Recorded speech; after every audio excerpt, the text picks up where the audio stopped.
it's Whitney from EcoVeganGal.com and welcome back to another What a Vegan Eats in honor of Vegan MoFo. Today I'm going to be making one recipe with two ingredients I heard you don't like, which are broccoli and quinoa.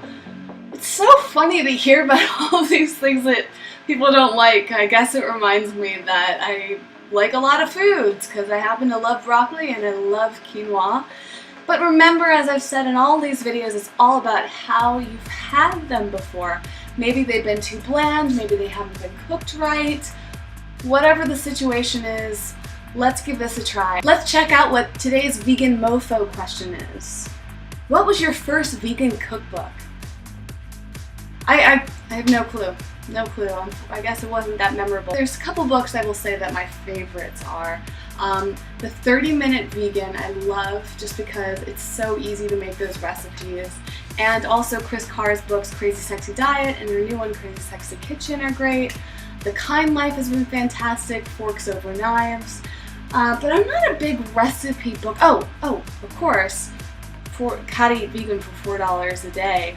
Phenomenal if you're trying to save money. It's great. That's the whole basis of Extreme Healthy Vegan Cheapskates video that I did. But I tend to like to look up recipes online. This is how I found this recipe today. There's so many great websites and blogs out there, and just a quick search, you put in the ingredients you want to use and you can find something fabulous. So cookbooks are nice, but I prefer digital.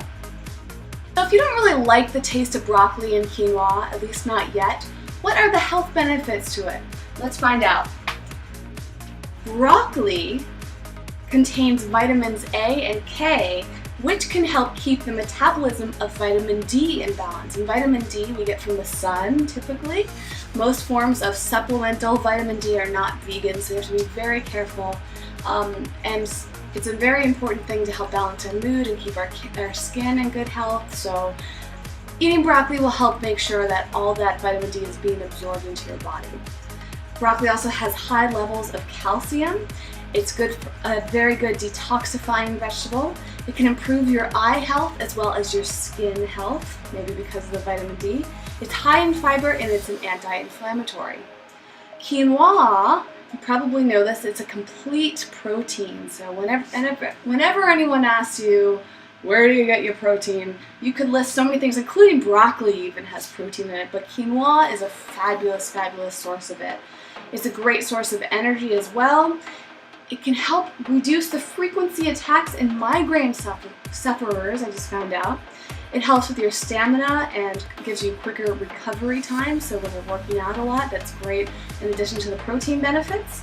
It's high in fiber, it contains iron, it's a great gluten-free grain, and it's a nice alternative to rice. So if you get burnt out on rice, switch over to quinoa.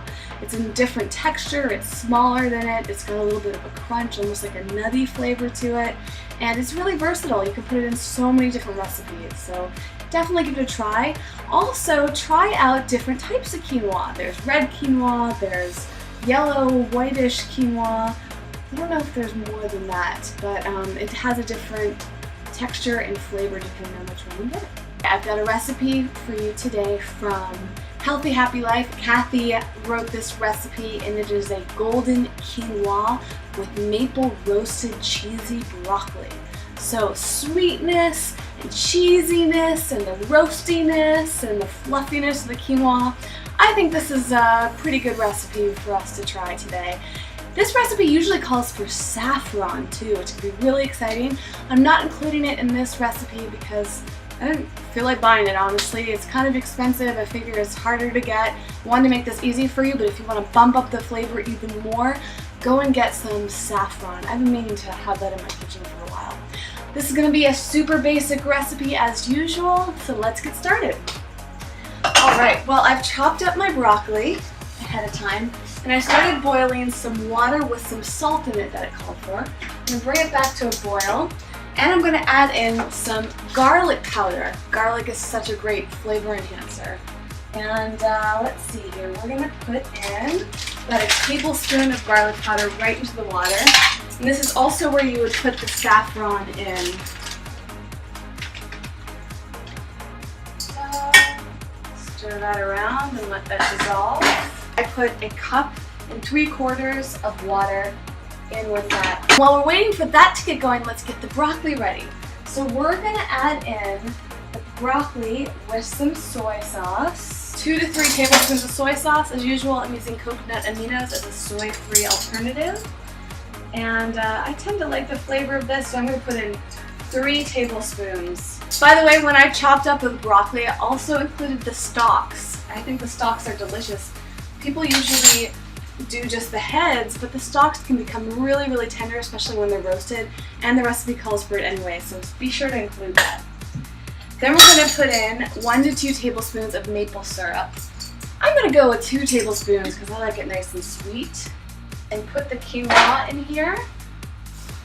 So I've got a cup of quinoa plus 2 tablespoons. Alright, so we're going to bring this down to a simmer and cover it up here. I just love the smell of garlic. Okay, and back to the broccoli.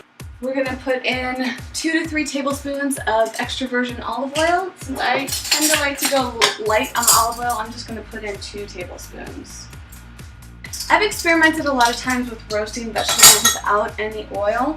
You can use veggie broth or you can just use water. It's not going to give you that same roasted flavor, but it gets pretty close.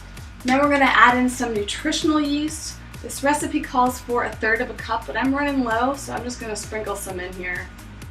And then stir this all up. And then we're just going to pour this into a baking sheet or a deeper pan, kind of like what I have, a roasting pan. Like so. And I've preheated my oven to 450 degrees, so I'm just going to put this right in there. I'm going to add in some red pepper flakes and some sesame seeds. I love sesame seeds. I got these both in bulk, and I think they add a nice spice, texture. So let's get them on this before it finishes.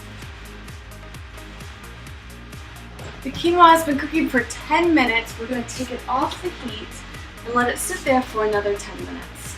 The quinoa is done and it tastes so good. I've never thought to cook for 10 minutes and then let it sit in the pan for 10 minutes. And it really just gave it a whole different texture.